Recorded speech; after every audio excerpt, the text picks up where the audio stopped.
I worked for a company, I'm not gonna call anybody out specifically, but there was an individual who publicly admitted to rape. Publicly, just went out on social media and told this story about how he raped somebody. And the PR response from this company was just say nothing until it blows over and everyone will forget about it. And guess what? It's exactly what happened.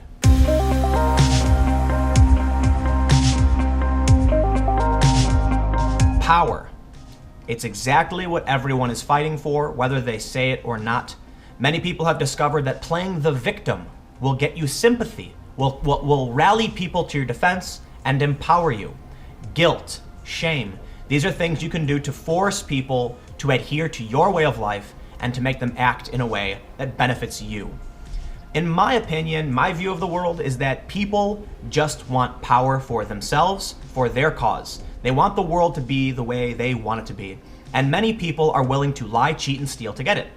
In my view, it's most people that are willing to do this.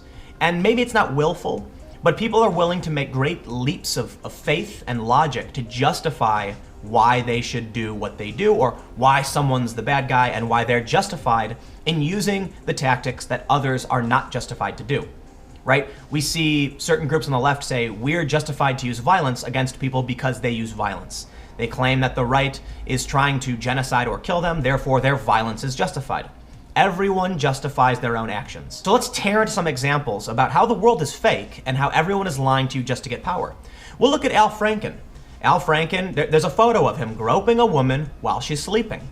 And when this comes out, the left jumps to his defense. Obviously, I don't want to blanket everybody. Many people on the left, and rightfully so, criticized him, saying, no, he doesn't deserve forgiveness and he should be called out for this. But what did we see? Saturday Night Live defended Al Franken, saying, SNL women offer solidarity and support of Al Franken. We feel compelled to stand up for Al Franken, whom we have all had the pleasure of working with over the years on Saturday Night Live.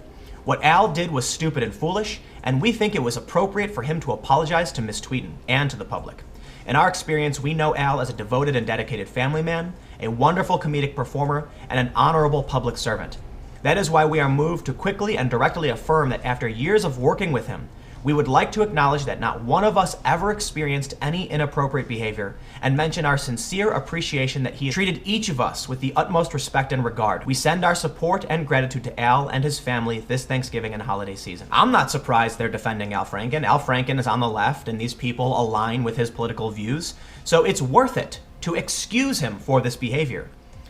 Until that kind of backfires, because now more women are coming out accusing Al Franken of sexual assault. 2 more women are claiming that he groped them in one photo shoot in a meeting, and one of these women claimed that he propositioned her after groping her to go into a bathroom with him. And then we see the tepid apology from Al Franken. Some women have found my greetings or embraces for a hug or photo inappropriate, and I respect their feelings about it. Embraces. He's actually calling groping a woman's ass an embrace. Pretty tepid, if you ask me. And so how is the left going to respond to this? Well, rightly so, many are calling him out, but I think too many are saying he's important for their cause. And don't think it's just the left, because the right does this too. Roy Moore, for instance, has been accused by several women of sexual impropriety. There's been character witnesses who have accused him of being creepy and alleging that he was banned from a mall. Accusations warrant investigation. You know, I understand the timing is unfortunate. There's an election coming up, and this is very opportune because these are decades-old accusations. But that's still not an excuse for so many people to rally behind him and excuse this behavior. People are actually tweeting that they would rather have someone like Roy Moore, even if he is a pedophile, because the Dems are worse. It doesn't matter what someone's behavior is. It doesn't matter if Roy Moore is innocent. It doesn't matter if Al Franken is innocent. What matters is that they support the politics of their tribe, and their tribe is going to back them up. And now let's look at other areas where the entire world is just one big PR scheme and everything's fake and everyone's just trying to get power. I tweeted about this the other day. I made some videos about this. Twitter took no action on verification. They didn't care if white nationalists or the Antifa far left people were verified. They don't care as long as they don't get bad PR. That's the only thing they care about. They claim that targeting a race is a violation of the terms of service, but sure enough, you see tons of tweets about people saying they hate white people and they hate men. That violates our terms of service. Why are these people still allowed to do this, to say these things? And we can look at the story of Cassie Dillon on Twitter just over a year ago. She copied a tweet word for word from Leslie Jones and was banned for it. Leslie Jones was allowed to keep using Twitter, apparently, because there's a real power dynamic here. Twitter says, well, we've got a movie star, a celebrity here. Let's not ban her. That would create controversy. We might lose money. People will complain to us. And Cassie Dillon is a small conservative account. Who cares about her? Get her out of here. Now we can look at YouTube, to which I made a video about the other day, because they certainly didn't care about any of these massive channels that were generating tons of money for them. Keep in mind, these channels with hundreds of millions of views that are making these creepy children's videos, these child exploitation videos, you know, YouTube's getting like 40% of that ad revenue. So of course they have no problem with it. But I'll tell you what, YouTube was certainly able to remove smaller political channels, to censor certain channels, to restrict certain videos. You could have a channel about extreme political opinion get restricted. Certain channels get taken down, content gets forced privatized because their opinions are wrong or someone there doesn't like them, but YouTube totally excuses the hundreds of millions of views. Why? Because the world is fake. The moral outrage is fake. It's all just an attempt at gaining power. I work for a company. I'm not going to call anybody out specifically, but there was an individual who publicly admitted to rape. Publicly. Just went out on social media and told this story about how he raped somebody. And the PR response from this company was just say nothing until it blows over and everyone will forget about it. And guess what? It's exactly what happened. Throughout my career, I have dealt with attacks from the left and the right. In my earlier coverage, documenting, say, Occupy Wall Street and these protest movements, I had a lot of right-wing people attack me, calling me commie and insulting me, and accusing me of lobbying softball interviews towards leftists who are secretly funded by George Soros and committing acts of violence. And then it inverts when I go and cover things that support a particular worldview. So we'll get specific here. I did a documentary about Ferguson talking about institutional racism in St. Louis, which is actually a thing. Institutional racism, when it actually exists, for instance, in the housing market.